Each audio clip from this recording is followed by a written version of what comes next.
श्री स्वामी समर्थ. मकर राशीच्या जातकांनो, कसं असतं ना, काही वेळा आपण आयुष्यात सगळं काही बरोबर करत असतो, तरीही नशिबाची साथ मिळत नाही. विशेषतः जेव्हा प्रश्न स्वतःच्या हक्काच्या, जमिनीचा, मालमत्तेचा किंवा वारसा हक्काचा असतो तेव्हा माणसाला जास्त मनस्ताप सहन करावा लागतो. पण आता काळजी करू नका. आज आपण अशा एका महत्त्वाच्या विषयावर बोलणार आहोत, ज्याची तुम्ही गेली अनेक वर्षे वाट पाहत आहात. होय, तुमच्या आयुष्यातील जमिनीच्या जुन्या वादाचा अंत आता अत्यंत जवळ आला आहे. जे हक्क हिरावले गेले होते ते कसे परत मिळणार हेच आपण आज सविस्तर पाहणार आहोत. मकर राशीच्या लोकांचा स्वभाव कसा असतो? तुम्ही अत्यंत मेहनती, प्रामाणिक आणि सहनशील आहात. पण या सहनशीलतेचा गैरफायदा बऱ्याचदा तुमचे जवळचे लोक किंवा नातेवाईक घेतात. मालमत्तेचा विषय निघाला की माणसाचे रंग बदलतात. हे तुम्ही खूप जवळून अनुभवले आहे. गेल्या काही वर्षात तुमच्या बाबतीत नेमकं काय घडतंय? वडिलोपार्जित जमीन असेल, एखादं जुनं घर असेल किंवा हक्काचा फ्लॅट असेल, तिथे तुमचेच भाऊबंद किंवा नातेवाईक आडवे आले आहेत. आज करू, उद्या करू असं म्हणून त्यांनी तुम्हाला वर्षानुवर्षे कोर्ट कचेऱ्या किंवा पंचायतीच्या फेऱ्या मारायला लावल्या आहेत. कागदोपत्री तुमचा हक्क स्पष्ट असूनही केवळ समोरच्या व्यक्तीच्या हट्टामुळे किंवा लबाडीमुळे तुम्हाला तुमच्या वाट्याची जमीन मिळालेली नाही. बऱ्याचदा तर असं झालंय की ज्या लोकांनी तुमच्याकडून पूर्वी मदत घेतली होती, त्यांनी जमिनीच्या व्यवहारात तुमची फसवणूक करण्याचा प्रयत्न केला. तुम्ही जेव्हा जेव्हा शांततेने आणि समजुतीने वाद मिटवायला गेलात, तेव्हा समोरून फक्त अपमान किंवा खोट्या आश्वासनांशिवाय काहीच मिळालं नाही. तुमच्या तोंडावर चांगलं बोलायचं आणि पाठीमागून कागदपत्रांमध्ये फेरफार करायचे, असे खेळ तुमच्यासोबत खेळले गेले आहेत. या सगळ्यांमुळे मानसिक त्रास तर झालाच, पण आर्थिक नुकसानही खूप सोसावं लागलं आहे. अनेकदा तुम्हाला वाटलं असेल की सोडून द्यावं सगळं, पण ती तुमच्या हक्काच्या कष्टाची कमाई आहे. ती अशी सहज कशी सोडणार, हाच प्रश्न तुम्हाला रोज सतावत होता. आता हा मानसिक त्रास आणि चक्रव्यूह संपण्याची वेळ आली आहे. ग्रहांची स्थिती आता अशा एका टप्प्यावर आली आहे जिथे तुम्हाला न्याय मिळायला सुरुवात होणार आहे. हा शुभ काळ कधी सुरू होतोय? तर 22 जुलै ते 29 जुलै या 7 दिवसांच्या कालावधीत तुमच्या आयुष्याला एक नवीन दिशा मिळणार आहे. या संपूर्ण आठवड्यामध्ये 3 विशेष तारखा अशा आहेत ज्या तुमच्यासाठी अत्यंत भाग्यवान आणि कलाटणी देणाऱ्या ठरणार आहेत. पहिली तारीख 24 जुलै.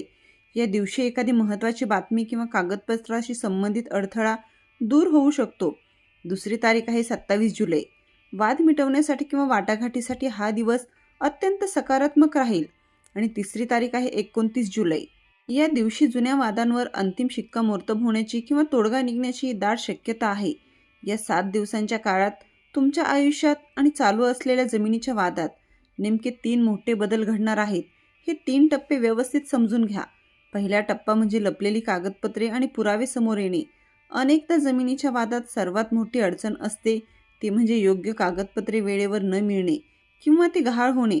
या पहिल्या टप्प्यात तुम्हाला अचानक अशा काही जुन्या नोंदी, फेरफार किंवा सातबाराचे उतारे मिळतील जे तुमच्या बाजूने निकाल लावण्यासाठी अत्यंत महत्त्वाचे ठरतील. जर कोर्टात केस असेल तर वकिलांना किंवा असा मजबूत पुरावा सापडेल ज्यामुळे तुमची बाजू 100% वरचढ चढेल. समोरच्या पक्षाने जी लबाडी केली होती ती उघडकीस येईल. दुसरा टप्पा म्हणजे समोरच्या व्यक्तीच्या भूमिकेत अचानक बदल. आतापर्यंत जे नातेवाईक किंवा विरोधक तुमच्याशी अत्यंत उद्धटपणे वागत होते, तडजोडीला तयार नव्हते, त्यांच्या वर्तनात तुम्हाला अचानक बदल दिसेल. ग्रहांचा प्रभाव असा काही पडेल की ते स्वतःहून तुमच्याशी संवाद साधायला पुढे येतील. न्यायालयाबाहेरचा हा वाद मिटवूया असा प्रस्ताव त्यांच्याकडून येऊ शकतो. त्यांच्या मनात निर्माण झालेली भीती किंवा परिस्थितीचा दबाव त्यांना नमण्यास भाग पाडेल. हा टप्पा तुमच्यासाठी विजय सुकर करणारा ठरेल. तिसरा टप्पा म्हणजे अंतिम तोडगा आणि जागेचा ताबा. हा सर्वात महत्त्वाचा टप्पा आहे. या टप्प्यात बऱ्याच वर्षापासून रखडलेली जमिनीची विभागणी प्रत्यक्ष जागेवर जाऊन पूर्ण होऊ शकते. सरकारी अधिकाऱ्यांची किंवा पंचांची मदत मिळून तुम्हाला तुमच्या हक्काच्या जमिनीचा, प्लॉटचा किंवा घराचा ताबा मिळण्याचा मार्ग मोकळा होईल. जर तुम्ही ती जमीन विकण्याचा विचार करत असाल तर एक चांगला खरेदीदार मिळून व्यवहार पूर्णत्वास जाईल आणि हक्काचा पैसा तुमच्या हातात येईल. जेव्हा आयुष्यात एखादा मोठा आणि सकारात्मक बदल घडणार असतो तेव्हा निसर्ग आपल्या बाजूने, आजूबाजूची परिस्थिती आपल्याला काही विशिष्ट संकेत देत असते. मकर राशीच्या लोकांनी गेल्या काही दिवसात किंवा येणाऱ्या काळात या 3 संकेताकडे विशेष लक्ष द्यावे. पहिला संकेत म्हणजे छतावर किंवा गॅलरीत पक्ष्यांची वारंवार येणे. जर तुमच्या घराच्या छतावर किंवा गॅलरीत एखादा पक्षी, विशेषतः कावळा किंवा कबूतर वारंवार येऊन बसत असेल किंवा तिथे त्यांनी घरटे बनवण्याचा प्रयत्न केला असेल तर समजावं की तुमच्या घरातील वास्तुदोष आणि मालमत्तेशी संबंधित नकारात्मक ऊर्जा संपत आली आहे. हा एक शुभ संकेत आहे की तुमच्या घरात आता लक्ष्मीचे आगमन होणार आहे. दुसरा संकेत म्हणजे अचानक जुना दस्तऐवज किंवा जुनी वस्तू सापडणे. तुम्ही घर आवरत असताना किंवा जुनी कपाटे तपासत असताना अचानक एखादा जुना दस्तऐवज, डायरी, जुने नाणे किंवा पूर्वजांची एखादी वस्तू तुमच्या हाती लागेल. हा संकेत दर्शवतो की पूर्वजांचा आशीर्वाद तुमच्या पाठीशी आहे आणि पितृदोष संपून आता जमिनीचा हक्क तुम्हाला मिळणार आहे. तिसरा संकेत म्हणजे डाव्या हाताच्या तळव्याला किंवा बोटांना मुंग्या येणे.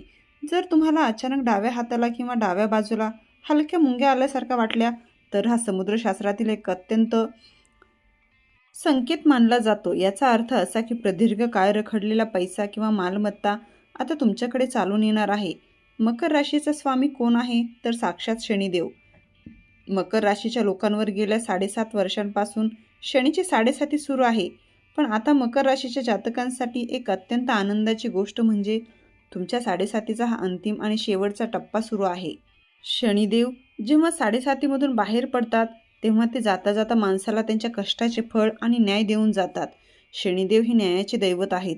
त्यांनी तुमची परीक्षा घेतली, तुम्हाला त्रास दिला, पण तो त्रास तुम्हाला संपवण्यासाठी नव्हता तर तुम्हाला सोन्यासारखं शुद्ध करण्यासाठी होता. आता शनिदेव तुमच्यावर प्रसन्न झाले आहेत. ज्या लोकांनी तुमच्यावर अन्याय केला त्यांना त्यांच्या कर्माचे फळ मिळणार आहे आणि तुम्हाला तुमचा न्याय मिळणार आहे. त्याचसोबत भूमिदेवता म्हणजेच धरती मातेची कृपा तुमच्यावर होणार आहे. जमीन हा असा विषय आहे जो थेट भूमिदेवतेशी जोडलेला असतो. शनिदेवाच्या या अंतिम टप्प्यात भूमिदेवता तुमच्यावर प्रसन्न होऊन तुम्हाला तुमच्या हक्काच्या जमिनीतून समृद्धी देणार आहे. त्यामुळे मनातील सगळी भीती काढून टाका, कारण आता प्रत्यक्ष काळ तुमच्या बाजूने उभा ठाकला आहे. ज्योतिषशास्त्राच्या दृष्टीने हा काळ इतका शक्तिशाली का आहे हे आपण आता समजून घेऊयात. या काळात तुमच्या कुंडलीत 2 अत्यंत मोठे आणि शुभ बदल घडत आहेत. सध्या आकाशमंडळात शनी आणि गुरुची युती आणि त्यांचा एकमेकांवर असलेला प्रभाव मकर राशीसाठी अत्यंत फायदेशीर ठरत आहे. गुरु हा विस्ताराचा आणि भाग्याचा कारक आहे तर शनी हा कर्माचा कारक आहे. जेव्हा या 2 महाग्रहांची कृपा एकत्र होते तेव्हा अशक्य गोष्टीही शक्य होतात. सर्वात महत्त्वाची गोष्ट म्हणजे मकर राशीच्या कुंडलीतील चतुर्थ भाव, ज्याला आपण जुने भवन, भूमिभवन आणि माता स्थान म्हणतो, हा अत्यंत मजबूत आणि सक्रिय होत आहे. चतुर्थ भावावर शुभ ग्रहांची दृष्टी पडल्यामुळे जमिनीशी संबंधित जे काही अडथळे होते ते कापसासारखे उडून जातील. जर तुमच्या कुंडलीत मंगळ ग्रहाची स्थिती मध्यम असेल तर शनीची ही नवीन चाल मंगळाच्या नकारात्मकतेला दूर करेन, कारण मंगळ हा भूमीचा कारक आहे. या ग्रहमानामुळे कायदेशीर प्रकरणामध्ये न्यायाधीशांचे किंवा सरकारी अधिकाऱ्यांचे मत तुमच्या बाजूने वळण्यास मदत होईल. जर एखादा जुना खटला प्रलंबित असेल तर अचानक त्याला गती येईल आणि निकाल तुमच्या बाजूने लागेल. जमिनीचा वाद मिटल्यामुळे फक्त मानसिक शांतताच मिळणार नाही तर तुमचे करिअर आणि आर्थिक आयुष्य संपूर्णपणे बदलून जाईल.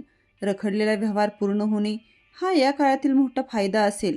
जर तुम्ही एखादी जमीन विकून नवीन व्यवसाय सुरू करायचा विचार करत असाल तर या काळात तो व्यवहार अत्यंत फायदेशीर रीतीने पूर्ण होईल. तुम्हाला जमिनीची जी किंमत अपेक्षित होती त्यापेक्षा चांगली किंमत बाजारात मिळेल. नोकरी व्यवसायात नवीन घर किंवा जागेचा योग निर्माण होईल. ज्या मकर राशींच्या लोकांकडे स्वतःचं घर नव्हतं किंवा जे गेल्या अनेक वर्षांपासून स्वतःच्या जागेचं स्वप्न पाहत होते त्यांचा नवीन जागा खरेदी करण्याचा योग या काळात प्रबळ होत आहे. तुम्ही नवीन प्लॉट घेऊ शकता किंवा नवीन घराची बुकिंग करू शकता. या बदलांमुळे आयुष्यात एक मोठा आर्थिक स्थैर्य येईल. जमिनीतून मिळणारा पैसा तुमच्या इतर जुन्या कर्जातून तुम्हाला मुक्त करेल. व्यावसायिक क्षेत्रात तुमचे वजन वाढेल. जर तुम्ही शेतीशी संबंधित व्यवसाय करत असाल तर या जमिनीच्या माध्यमातून तुम्हाला उत्पन्नाचे नवीन स्रोत निर्माण होतील. नोकरी करणाऱ्या लोकांनाही या काळात मालमत्तेच्या माध्यमातून एक मोठा आर्थिक आधार मिळेल. त्यामुळे भविष्याची चिंता मिटेल.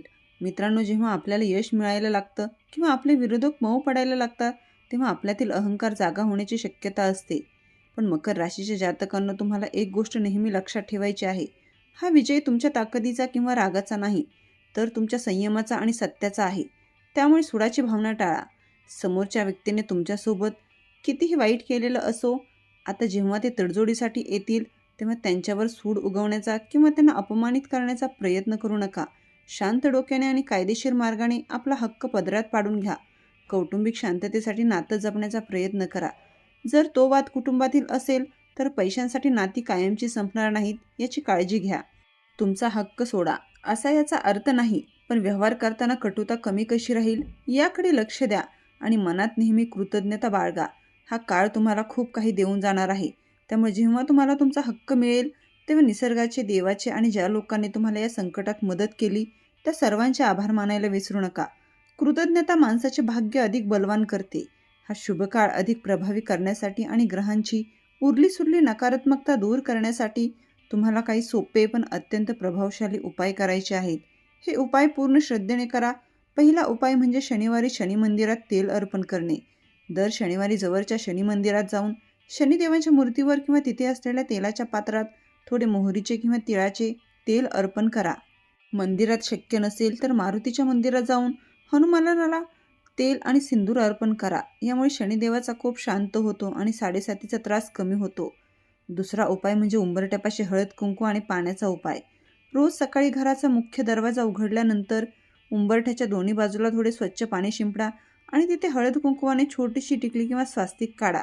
यामुळे घरातील वास्तुदोष दूर होतो आणि भूमिदेवतेचा आशीर्वाद घराला मिळतो. तिसरा उपाय म्हणजे मंत्र जप करणे. रोज संध्याकाळी किंवा सकाळी शांत बसून ओम शनेश्वराय नमः या मंत्राचा 108 वेळा म्हणजेच एक माळ जप करा. हा जप करताना मनात कोणताही राग किंवा द्वेष ठेवू नका. फक्त न्यायाची अपेक्षा ठेवा. तर मकर राशीच्या जातकांनो तयार व्हा एका नवीन आणि आनंदी सुरुवातीसाठी. तुमच्या आयुष्यातील संघर्षाचे दिवस आता संपत आले आहेत आणि हक्काचे सुख तुमच्या पदरात उभे आहे. हा काळ तुमचा आहे याचा पूर्ण फायदा करून घ्या आणि संयमाने प्रत्येक पाऊल टाका. तुम्हाला आजची ही माहिती कशी वाटली आम्हाला कमेंट करून नक्की सांगा. जर तुम्हाला व्हिडिओ आवडला असेल तर व्हिडिओला लाईक करावं, चॅनलला सबस्क्राईब करावं. कमेंट बॉक्समध्ये जय श्री स्वामी समर्थ नक्की लिहा.